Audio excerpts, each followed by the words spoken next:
আর কিছুদিন পরেই ঈদ। অনেকেরই ঈদের প্রস্তুতি প্রায় শেষ, কিন্তু মাইসা এবং তার মা হালিমা বেগম এখনো কোনো কেনাকাটা করতেই পারেনি। সেলাই মেশিনের কাজ করে সংসারের টানাপোড়েন কোনোভাবে সামলায় হালিমা বেগম। ঈদের আনন্দ তাদের জন্য অনেক ব্যয়বহুল। মা, ঈদের তো আর কিছুদিন বাকি আছে। তুমি তো বলেছিলে এবার আমাকে একটা ভালো জামা বানিয়ে দেবে। হালিমা বেগম সেলাই মেশিনের কাজে ব্যস্ত। তাদের ঘরটা খুব ছোট, তবে অনেক যত্ন নিয়ে সাজানো। ঘরের মধ্যে সেলাই মেশিনের শো শো আওয়াজ হচ্ছে। সেই আওয়াজের মধ্যে মাইসার হালকা হালকা আওয়াজ শুনে হালিমা বেগম কাজ থামিয়ে দিল। কি হয়েছে মা? কিছু কি বলেছো তুমি? তুমি সারাদিন শুধু অন্যদের জামাই বানিয়ে দাও, আমার চিন্তা কখনোই করো না তুমি। সবকিছু তো তোমার জন্যই করি। এই জামাগুলো বানিয়ে দিলে কিছু টাকা আসবে, তা দিয়ে ঈদের জন্য সেমাই আর চিনি কিনে আনবো। আমি সেমাই চিনি খাবো না মা, আমার এবার নতুন জামা চাই। আগের বছরই তো নতুন জামা বানিয়ে দিয়েছিলাম। মা, আমি এবার কেনা জামা নিতে চাই। হায় আল্লাহ, তার তো অনেক দাম। এত টাকা আমি এখন কোথায় পাবো মা? আমি জানি না, আমি এইবার কেনা জামাই নেব। মহল্লার সবাই তো আমার কাছেই জামা বানিয়ে নেয়, আর তুমি কিনা বাজারে জামা কিনতে চাচ্ছ?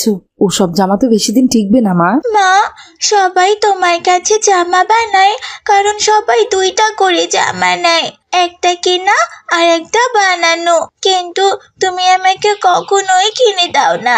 এই বলে মাইসা সেখান থেকে রাগ করে চলে গেল। বাপ মাওরা মেয়েকে অভাবের মধ্যে মানুষ করছে হালিমা বেগম। মেয়ের এমন আবদার শুনে বলল, হে আল্লাহ, কোনো একটা উপায় বলে দিন। মেয়েটা এবার নিজের পছন্দের জামা নিতে চায়, কিন্তু আমার তো সেই সামর্থ্য নেই। এই বলে হালিমা বেগম আবারও সেলাই মেশিনে কাজ করতে শুরু করলো।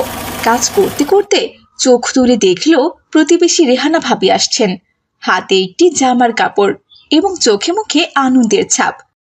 আসসালামু আলাইকুম চাচি, কেমন আছেন? ওয়ালাইকুম আসসালাম। আলহামদুলিল্লাহ, ভালো আছি। বসুন ভাবি, দাঁড়িয়ে আছেন কেন?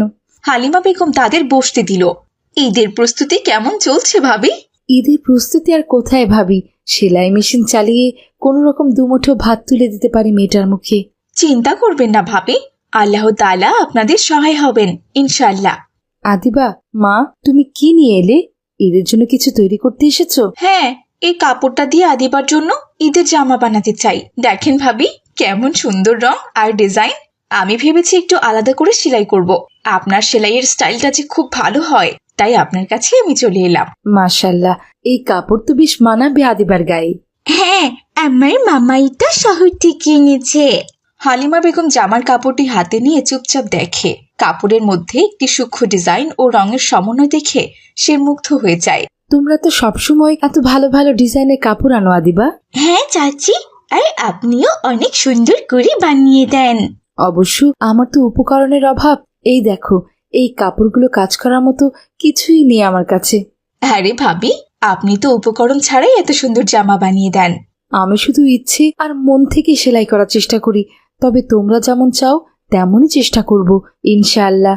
জি চাচি, সবের মধ্যে সৌন্দর্য থাকে, কেবল খুঁজে বের করার দৃষ্টি লাগে, আর আমি জানি আপনি পারবেন। হালিমা বেগম একটা দীর্ঘশ্বাস ছাড়েন। মাইসার জন্য তার মনেও কিছু আশা ছিল, কিন্তু তার সামর্থ্য অনেক সীমিত। এরপর আদিবা ও রেহানা বেগম তাকে জামার ডিজাইন বুঝিয়ে দিল। ঠিক আছে ভাবি, এখন তাহলে চলি। আল্লাহ হাফিজ। আসসালামু আলাইকুম ওয়া রাহমাতুল্লাহ। ওয়ালাইকুম আসসালাম। এরপর তারা চলে গেল।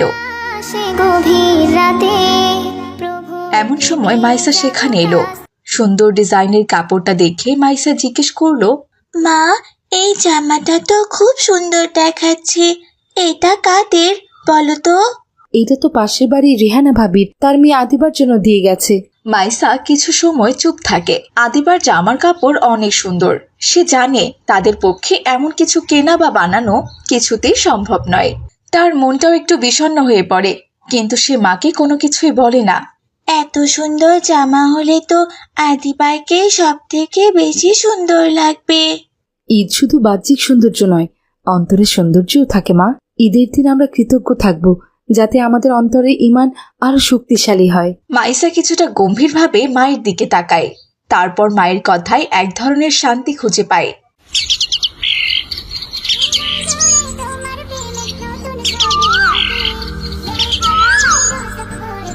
পরের দিন সকালে মহল্লার ছেলেমেয়েরা ঈদের আনন্দে খেলাধুলা করতে বের হয়। সবার মধ্যে একটা খুশির অনুভূতি। তোরা কেমন জামা নিয়েছে ঈদে? আমার বাবা অনেক টাকা দিয়ে কিনেছে, খুব সুন্দর। ঈদের দিন আমি যখন বের হব সবাই দেখবে। তুমি কেমন জামা পরবে মাইশা? আমার তো এখনো নতুন জামা কেনা হয়নি। তোমার মা সবার জন্য জামা বানিয়ে দেয়, কিন্তু তোমার জন্যই বানায় না। নতুন জামা কেনার কোনো সামর্থ্য নেই আমাদের, তবে এবার আমি বাজার থেকে জামা কিনবো ইনশাআল্লাহ। তোমার মতো গরিব কিনা বাজার থেকে জামা কিনবে? লামিয়া, তুমি এভাবে বলছো কেন? তোমাদের মতো ওদের তো আর এত টাকা নেই, ওদের সংসারে অনেক অভাব। হ্যাঁ, আমি জানি, ওর তো অভাবের ঈদ। লামিয়ার কথা শুনে মাইসা মাথা নিচু করে দাঁড়িয়ে থাকে। এরপর সবার থেকে সরে গিয়ে বাড়ির দিকে চলে আসে। বাড়িতে এসে তার চোখে অশ্রু জমে যায়। হালিমা বেগম সেলাই মেশিনের কিছু কাজ করছিলেন। মাইসা তার কাছে এসে কাঁদতে কাঁদতে বলল, মা, আমাকেও ভালো কাপড় দিয়ে একটুখানি নতুন জামা বানিয়ে দাও। সবাই নতুন জামা পরে ঈদ করবে, আর আমি কিভাবে ঈদ কাটাবো? আমারও জামা চাই।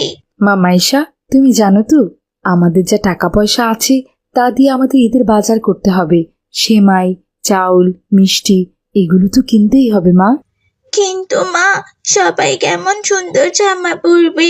আমি কি ঈদের দিন তাহলে নতুন জামা পরে একে অপরের সামনে যেতে পারবো না? আমি সবার মতো ভালো দেখতে চাই। কিন্তু মা, জামা কিনতে গেলে তো বাজার করতে পারবো না। আমাদের ঈদের দিন হলো আল্লাহর কাছে কৃতজ্ঞ থাকার দিন। এই শুনে মাইসা সেখান থেকে চলে গেল। এমন সময় সেখানে রেহানা ও আদিবা এলো। আসসালামু আলাইকুম চাচি, আমার জামাটা কি বানানো হয়েছে? ওয়ালাইকুম আসসালাম। হ্যাঁ, এই তো তোমার জামাটা বানানোর কাজ শেষ। হালিমা তাদের জামাটা দেখালো। জামাটা দেখে রেহানা বেগম ও আদিবা দুজনেই খুব খুশি হলো। মাশাআল্লাহ, আপনি এত সুন্দর করে বানিয়ে দিয়েছেন ভাবি। আপনার হাতে সত্যিই জাদু আছে। সবই আল্লাহর রহমত। সত্যি চাচি, আপনার কোনো তুলনা হয় না। জামার জন্য আপনাকে 500 টাকা দিতে চেয়েছিলাম, কিন্তু আপনার কাজ দেখে আমি ভীষণ সন্তুষ্ট, তাই আরো কিছু টাকা বাড়িয়ে দিলাম। সুবহানাল্লাহ, আল্লাহ তোমাদের বরকত দান করুক। এরপর রেহানা বেগম তার মেয়েকে নিয়ে সেখান থেকে চলে গেল। হালিমা বেগম টাকা পেয়ে আল্লাহ তাআলার শুকরিয়া আদায় করলো। আলহামদুলিল্লাহ, আপনি আমাদের সহায় হয়েছেন। এখন এই টাকা দিয়ে আমি আমার মেয়েটার জন্য জামা কিনতে পারবো।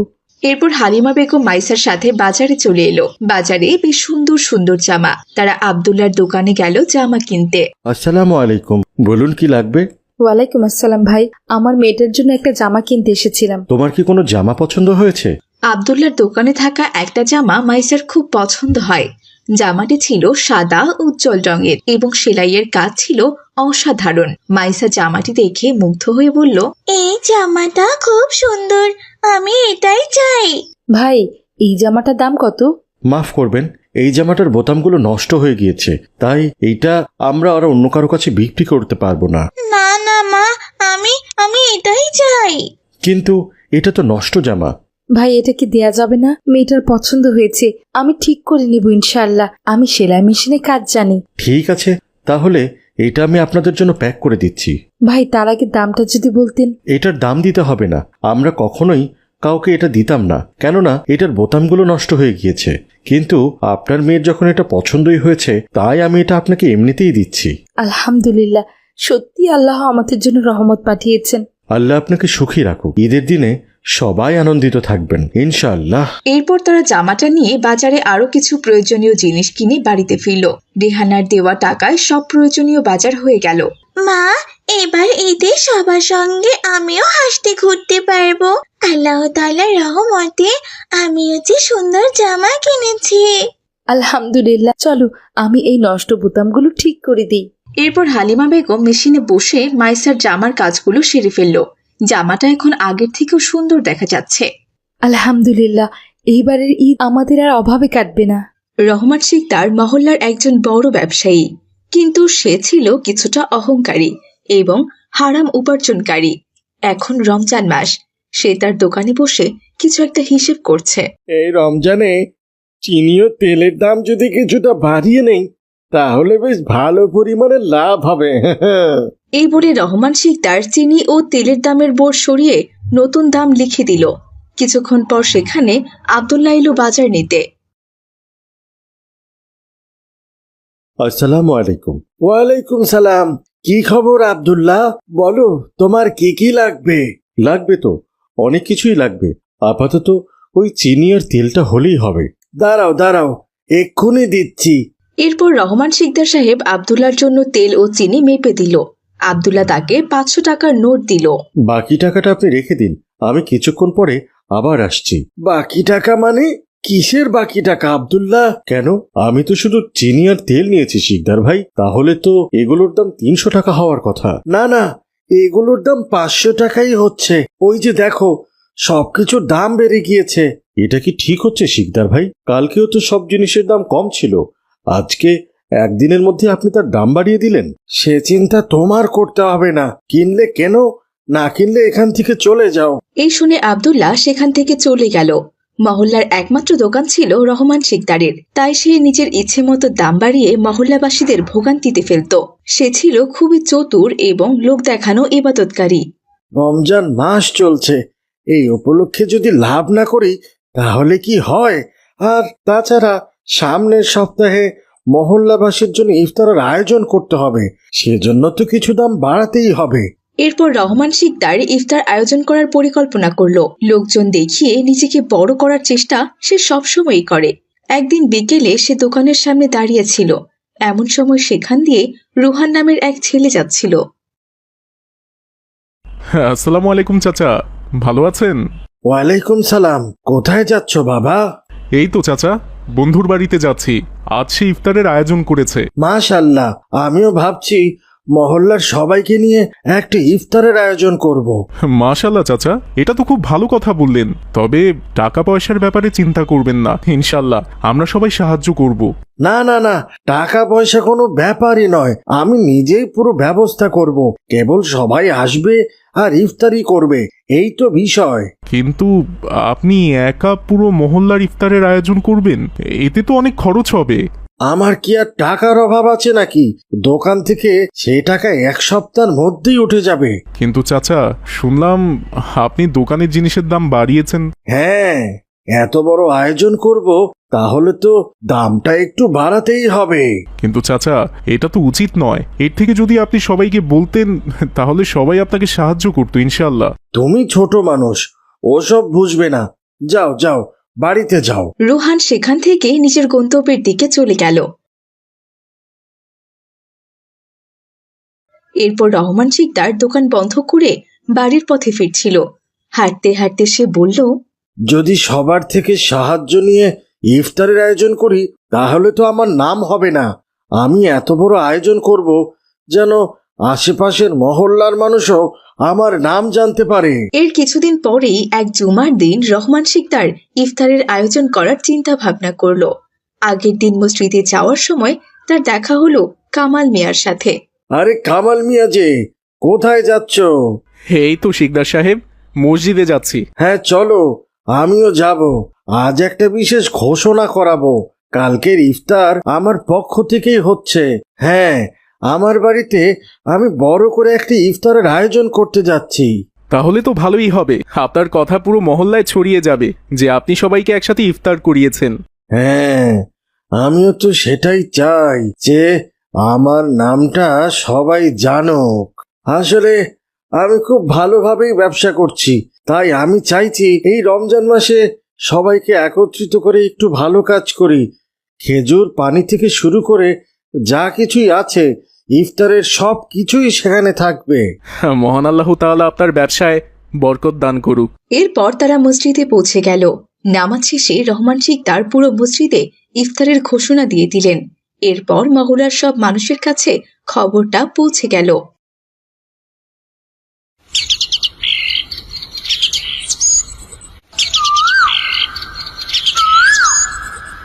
পরের দিন বিকেলে রহমান শিকদারের বাড়ির সামনের খোলা জায়গায় ইফতারের আয়োজন শুরু হলো।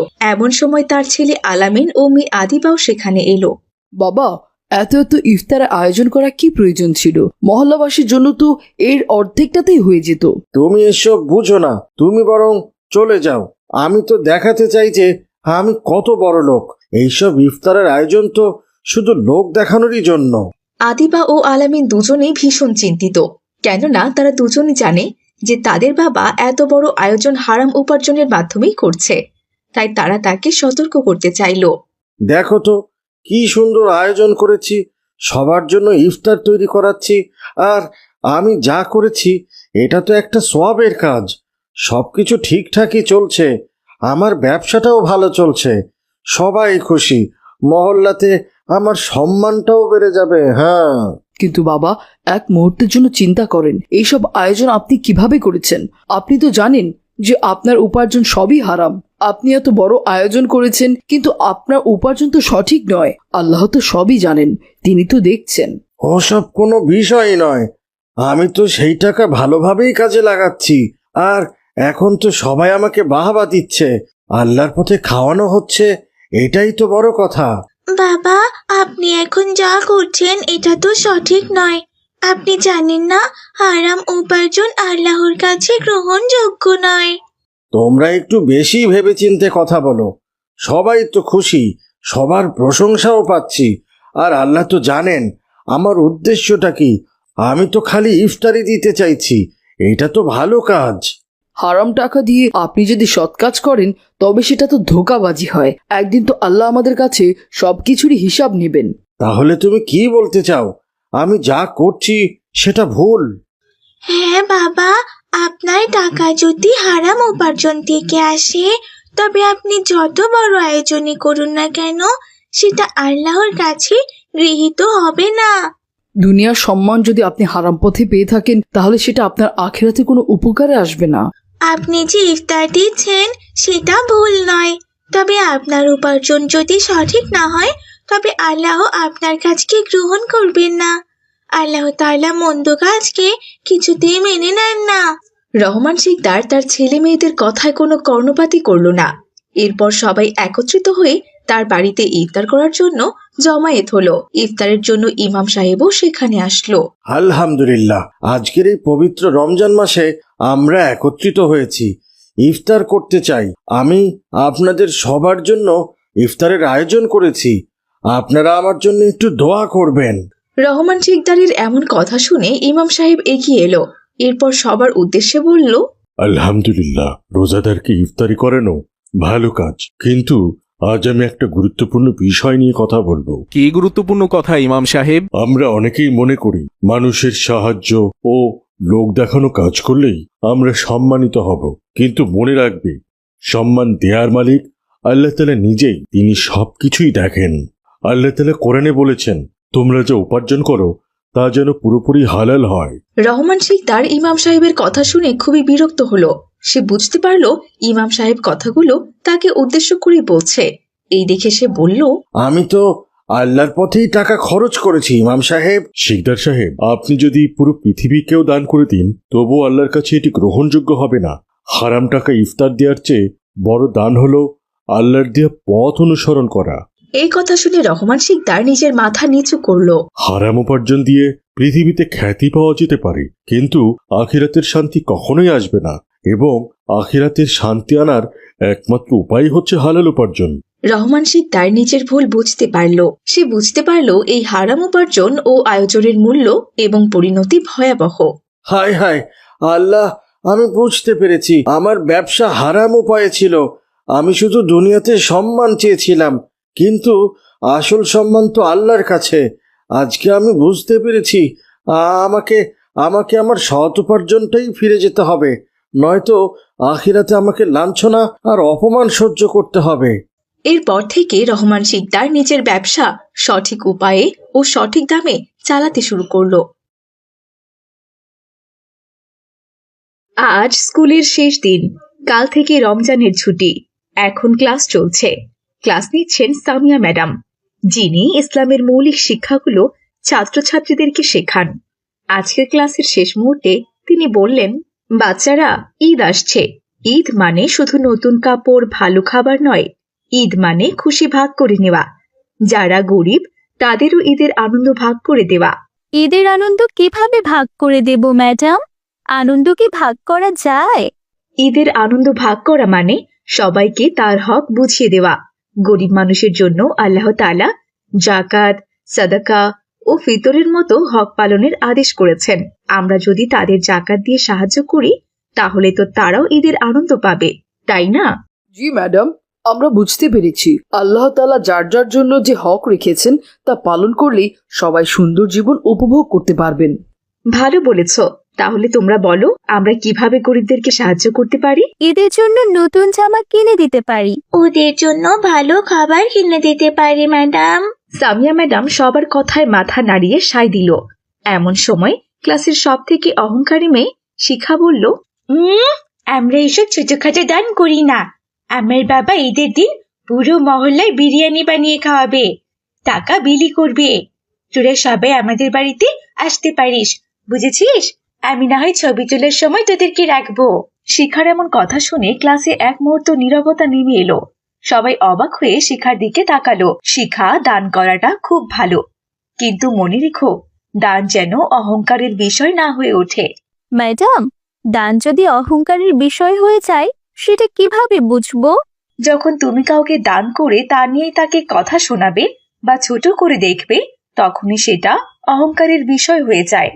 আমার মা বলেন গোপনে দান করতে হয়। হ্যাঁ, তুমি ঠিক বলেছো জান্নাতুল। ঠিক আছে বাচ্চারা, তাহলে আজ থেকে তোমাদের ছুটি। তোমরা সবাই সাবধানে বাড়িতে যাবে, কেমন? এরপর স্কুল ছুটি হয়ে গেল। বাচ্চারা দলে দলে স্কুলের গেট দিয়ে বেরিয়ে যাচ্ছিল। জান্নাতুল, সাইম ও আদিবা একসাথে রাস্তা দিয়ে যাচ্ছিল। এমন সময় দেখলো সেখানে কিছু গরিব বাচ্চারা খেলা করছে। এই দেখে সাইম বলল, আমি এই বাড়িতে আমার নিজের কেনাকাটা টাকা থেকে কিছু টাকা বাঁচিয়ে অসহায় বাচ্চাদের কিছু কিনে দেবো ইনশাল্লাহ। আমি আমার বাবাকে বলবো যেন ওদের জন্য কিছু কিনে দেয়। কিন্তু তোমরা মাথায় রেখো, তোমাদের এই দান যেন লোক দেখানো না হয়। হ্যাঁ, সেটা তুমি ঠিক বলেছো জান্নাতুল। তারা সেখানে দাঁড়িয়ে কথা বলছিল। এমন সময় সেখানে শিখা এসে দাঁড়ালো। আরে আরে, ম্যাডামের 3 পছন্দের স্টুডেন্ট, তোমরা এখানে এই রাস্তায় দাঁড়িয়ে কিসের আলোচনা করছো শুনি? ওই দেখো শিখা, রাস্তার ধারে বাচ্চাগুলো কেমন মলিন জামা কাপড় পরে বসে আছে। আমরা ভাবছি এরা কি ঈদে কিছু পাবে। আমি আমার বাবাকে বলবো যেন ওদের জন্য কিছু কিনে দেয়। আদিবার কথা শুনে শিখা হাসতে শুরু করলো। শিখার এমন অদ্ভুত হাসি দেখে আদিবা জিজ্ঞেস করলো, কি হয়েছে শিখা, তুমি হাসছো কেন? আমি কি হাসির মতো কিছু বলেছি? হাসিরই তো কথা বললে তুমি। তোমার বাবা কি না ওদেরকে সাহায্য করবে? তোমরা তো নিজে ঠিক মতো খেতে পারো না, তাছাড়া তোমার নিজেরই তো ভালো কোনো জামা নেই। এসব তুমি কি বলছো শিখা? আমি ঠিকই বলছি, আর তোমাদের চিন্তা করার কোনো দরকার নেই। আমি আছি না, আমার আব্বু এত দান করে। আমার আব্বু তো অনেক দান করে। ফেসবুকেও তো দেখো, আব্বুর পোস্টে সবাই কত লাইক কমেন্ট দেয়। আমার আব্বু সমাজসেবক, সে নিশ্চয়ই বাচ্চাগুলোকে নতুন জামা কাপড় কিনে দেবে। দেখো, দান কি ফেসবুকে দেখানোর জন্য করা উচিত? ওদের দান করলে সবাই জানবে না? যদি মানুষ না জানে তাহলে দান করে লাভটা কি বলো তো? মানুষ জানলে আরো উৎসাহ পাবে। আমি তোমাদেরও বলছি, তোমরা ঈদের দিন আমাদের বাড়িতে এসো, বিরিয়ানি দেব আর নতুন জামাও দেব, বুঝেছো? এই বলে হাসতে হাসতে শিখা সেখান থেকে চলে গেল। এরপর আদিবা, সাইম ও জান্নাতুল নিজের নিজের বাড়িতে চলে গেল। বেশ কিছুদিন পর শিখার বাবা আসলাম সাহেব বসে হিসাব করছিল। এমন সময় শিখা বলল, আব্বু, ঈদের জন্য তো আমাদের অনেক আয়োজন করতে হবে বলো। গরিবদের জন্য বিরিয়ানি, জামা কাপড়, টাকা পয়সা, আর সেগুলো ভালোভাবে ছবি তুলে পোস্ট করতে হবে, তাই না বলো? অবশ্যই, ফেসবুকে পোস্ট না করলে কি হয়? জানো আব্বু, আমার স্কুলের কিছু গরিব স্টুডেন্টরা বলছিল আমরা নাকি লোক দেখানোর জন্য দান করি। যত সব। আরে লোক দেখানোর জন্য না করলে কেউ বুঝবে কিভাবে যে আমি এত সাহায্য করি? আমার স্কুলের ম্যাডাম ওই ছোট লোকদের কথা শুনে আর আমাকে অপমান করে। আব্বু, তুমি আমাকে অন্য স্কুলে ভর্তি করিয়ে দেবে তো? ঠিক আছে মা, আমি তোমাকে সব থেকে বড় স্কুলে ভর্তি করে দিব। আসলাম সাহেব তার টাকা পয়সার কারণে অহংকারী হয়ে উঠেছিল। সে বুঝতে পারে না তার মেয়েও তার মতো হয়ে যাচ্ছে। এদিকে আদিবার বাড়িতে সে তার মায়ের সাথে রান্নাঘরে কাজ করছিল। এমন সময় তার সেই ছোট্ট বাচ্চাদের কথা মনে হলো। আম্মু, আমরা এদের জন্য গরিবদের কিছু দেব না? ইনশাল্লাহ রাতের বেলা তোমার বাবা গিয়ে গোপনে দান করে আসবে। ইনশাল্লাহ। কিন্তু আম্মু, গোপনে কেন? শিখার বাবা আসলাম চাচা তো কত আয়োজন করে দান করে। ওইটা তো লোক দেখানো দান করা মা, কিন্তু আমাদের ইসলাম শিখায় গোপনে দান করাই উত্তম। এমন সময় সেখানে আদিবার বাবা আব্দুল্লাহ এলো। চলো আমরা বাজারে যাই, আমি আমার টাকা থেকে অসহায় বাচ্চাদের জন্য কিছু কিনবো, তারপর সেগুলো গোপনে দান করে দেব। মাশাল্লাহ, ঠিক আছে, চলো আমরা তাহলে আজকের মতো বাজারের দিকে যাই। এরপর আদিবা তার বাবার সাথে বাজারে গেল। এদিকে শিখাও তার বাবার সঙ্গে বাজার করতে এসেছে। তারা একই দোকানে গিয়ে দাঁড়ালো। মাশাল্লাহ, বাচ্চাদের দিয়ে ঈদের জামা কিনতে এসেছেন। হ্যাঁ, গরিবদের দান করব সেজন্য কিনতে এসেছিলাম। আলহামদুলিল্লাহ, এ তো ভালো কথা আসলাম সাহেব। হ্যাঁ আব্দুল্লাহ, তুমি কি তোমার মেয়ের জন্য কিনতে এসেছো? বলো তো, আমি তাকে কিনে দিই। না চাচা, আমার বাবার সামর্থ্য আছে, আপনি বরং আমার বদলে অন্য কোনো অসহায় বাচ্চাকে দান করে দিন। চাচা, আমাদের অনেকগুলো জামা দেখান তো গরিবদেরকে দান করার জন্য। শিখা, এভাবে বলে বলে কাউকে দান করলে সে তো লজ্জা পাবে। তুমি এসব কিছু বুঝবে না। দান করা মানে মানুষকে দেখাতে হয়, বলতে হয়, নয়তো লোক জানবে কিভাবে হ্যাঁ যে আমরা দান করছি। দান এমন ভাবে করতে হয় যেন ডান হাত দান করলে বাম হাতও না জানে। আর তোমরা ফেসবুকে ছবি দিয়ে সবাইকে জানাও, তাহলে এটা কি আসল দান হলো? মাশাল্লাহ আব্দুল্লাহ ভাই, আপনি তো আপনার মেয়েকে উত্তম শিক্ষা দিয়েছেন। ফেসবুকে দানের ছবি দিলে মানুষ বাহবা দেয়, কিন্তু গোপন দান আসমানের ফেরেশতারা দেখে আর তারা জান্নাতের সুসংবাদ নিয়ে আসে। আদিবার এমন কথা শুনে রাগ করে আসলাম সাহেব ও শিখা সেখান থেকে চলে গেল। এরপর আদিবা ও আব্দুল্লাহ অসহায় বাচ্চাদের জন্য কিছু জামা কিনে রাতের অন্ধকারে সেগুলো দান করে দিল।